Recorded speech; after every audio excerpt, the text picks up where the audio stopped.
صاحب رحمۃ اللہ تعالی علیہ اپنی کتاب جو مشاہدات نبوی علیہ السلام پر مشتمل ہے اس میں فرماتے ہیں کہ ایک دن میں مسجد میں صبح کی نماز پڑھ کر سو گیا.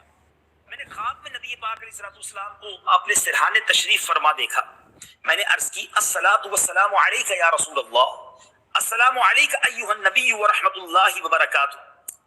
تو پیارے آقا علیہ السلام نے فرمایا میں اپنے رب کا بندہ ہوں اور تم میرے غلام. ہائے ہائے کیا خوبصورت بات انہوں نے سنی.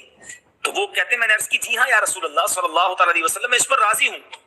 پیارے آقا علیہ السلام نے فرمایا اگر تو اس پر راضی ہو تو مجھ پر درود بھیجتے وقت کامل درود کیوں نہیں بھیجتے. میں نے عرض کی یا رسول اللہ صلی اللہ تعالی علیہ وآلہ وسلم اس کی طوالت کی وجہ سے. فرمایا جب درود و سلام پڑھو تو اول اور آخر خواہ ایک بار ہو بھیجا کرو. میں نے عرض کی حضور وہ کامل درود کس طرح پڑھا کروں. تو اب میرے آقا نے کون سا درود تعلیم فرمایا آج یہ بھی نوٹ کر لیجیے. میرے آقا فرماتے ہیں اللہم صلی علی سیدنا محمد وعلی آل سیدنا محمد کما صلیت علی سیدنا ابراہیم وعلی آل سیدنا ابراہیم وبارک علی سیدنا محمد وعلی آل سیدنا محمد کما بارکت علی سیدنا ابراہیم وعلی آل سیدنا ابراہیم فی العالمین انک حمید مجید. السلام علیک ایھا النبی ورحمۃ اللہ وبرکاتہ. یہ بھی بہت خوبصورت درود پاک ہے.